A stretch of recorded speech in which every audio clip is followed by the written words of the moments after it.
Hey everybody, Will here from Edu Center, and today we're going to be repairing a broken lightning tip stuck in an iPad. A little backstory: a teacher had their iPad on their desk.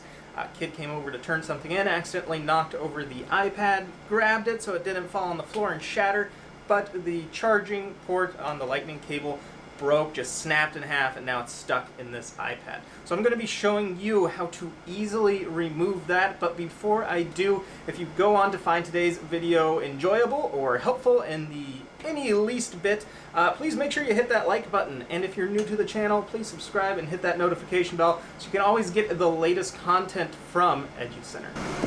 Alright, so I have my iFixit tool case, and I'm going to be using the number 1 flat blade driver and the screwdriver attachment.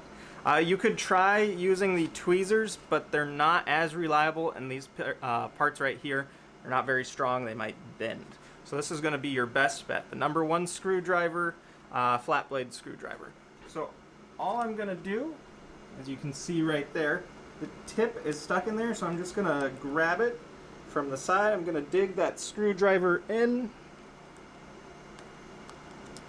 and I'm just going to work it until I see that it's moving. A few moments later.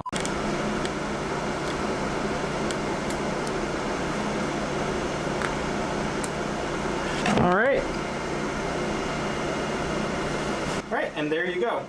Well, as you can see, easy as that. You may just have to try for a couple minutes there trying to dig it out, but eventually it does pop out. Now, if you do find today's video helpful and it saves you from taking your iPhone or iPad to the Apple Store, please hit that like button and let me know in the comment section below if you'd like to see more of these types of helpful tutorial videos.